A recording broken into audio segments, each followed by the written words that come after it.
सन 1780 में गुजरावाला में पैदा होने वाले रंजीत सिंह को पंजाब में सिख सल्तनत का बानी कहा जाता है, जिसके 40 साल दौरे हुकूमत में सिख सल्तनत कश्मीर से लेकर खैबर पख्तूनख्वा और फिर सिंध तक फैल चुकी थी। लेकिन क्या कोई तसव्वुर भी कर सकता है कि अपने जुल्म सितम की वजह से बदनाम रंजीत सिंह ने एक मुसलमान लड़की की खातिर कोड़े खाने की सजा भुगती थी।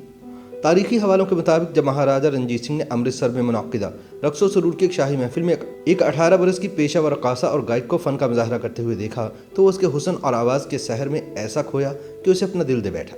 ये लड़की अमृतसर की गुलबहार थी। पंजाब के हाकिम महाराजा रंजीत सिंह ने पहली मरतबा इसे एक शाही महफिल में गाते सुना और देखा।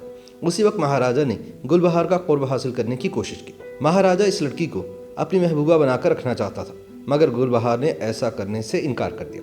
रंजीत सिंह इस पर इस कदर फरेबता था कि अपना सब कुछ लुटाने को तैयार था, लेकिन गुलबहार एक मुस्लिम घराने से ताल्लुक़ रखती थी, इसलिए उसने रंजीत सिंह को कहा कि महबूबा बनकर नहीं रह सकती। ताहम गुलबहार ने पेशकश की कि अगर महाराजा चाहे तो इससे शादी के लिए तैयार है। गुलबहार की पेशकश पर महाराजा रंजीत सिंह इस कदर जज्बाती हुआ कि इसने गुलबहार के घर वालों से बाकायदा तौर पर उसका हाथ मांग लिया। एक रिवायत के मुताबिक गुलबहार ने शादी की पेशकश के साथ ये शर्त रखी थी कि रंजीत सिंह खुद इसके घर वालों से रिश्ता मांगने के लिए पैदल चलकर लाहौर से अमृतसर आए। दूसरी जानिब पंजाब के महाराजा के लिए भी सिख मजहब से बाहर एक मुसलमान लड़की से बाकायदा शादी करना इतना आसान नहीं था। सिख मजहब के मजहबी अफराद ने रंजीत सिंह के इस फैसले का बहुत बुरा मनाया। चुनांचे महाराजा को अमृतसर में वाक़ सिखों की मुक़द्दस इबादतगाह अकाल तख्त पर तलब कर लिया गया। याद रहे कि अकाल तख्त को सिख मजहब में ज़मीन पर खालिसा या सिखों की आला तरीन जाय हक़मियत तस्वुर किया जाता है। तारीखी हवालों के मुताबिक अकाल तख्त ने गुलबहार से शादी करने पर सज़ा के तौर पर रंजीत सिंह को कोड़े लगाने की सज़ा दी, लेकिन अपनी मलिका के लिए रंजीत सिंह ने यह सज़ा भी कबूल कर ली। उस वक्त रंजीत सिंह की उम्र 50 बरस से ज़्यादा थी, लेकिन मसला ये था कि महाराजा था। इस कदर बासर शख्सियत को कोड़े कौन लगा सकता था।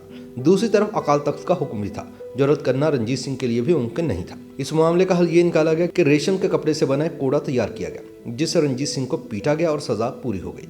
इस तरह महाराजा ने कोड़े भी खा लिए और गुलबहार को भी नहीं छोड़ा। रंजीत सिंह ने गुलबहार से शादी के लिए बाकायदा तौर पर मेहंदी लगवाई, तलाई जेवरात ज़ेबतन किए, अपना शाही लिबास पहना और हाथी पर सवार हुआ। शादी की तकरीब से एक रात कबल महफिल मौसीकी मुनक्किद हुई, मुजरे हुए और चिरागों किया गया। इस महफिल में गाने वालों को इनाम में 7,000 रुपये दिए गए। ये उस वक्त एक बहुत बड़ी रकम थी।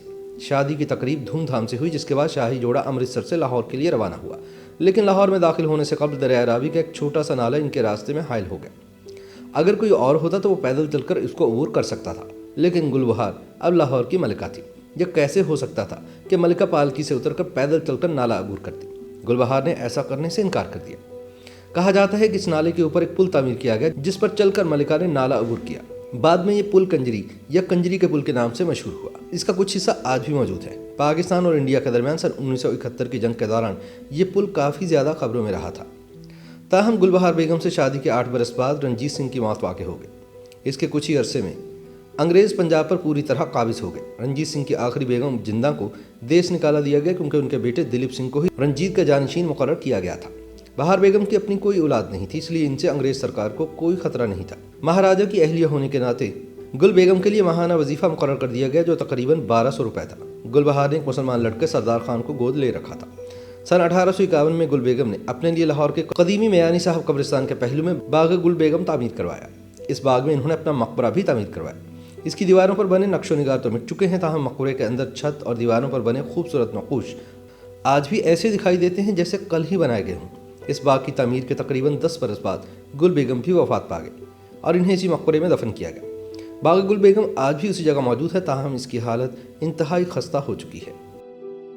YouTube पर गूगली न्यूज देखने के लिए youtube.com की सर्च बार में गूगली न्यूज टीवी टाइप करें। गूगली न्यूज के पेज पर सुर्ख रंग के सब्सक्रिप्शन वाले बटन पर क्लिक करना ना भूलिए। YouTube पेज पर अपलोड होने वाली वीडियोस से बाखबर रहने के लिए बेल आइकन पर क्लिक कीजिए। आपको हर नई वीडियो के बारे में नोटिफिकेशन मौसूल हो जाएगा।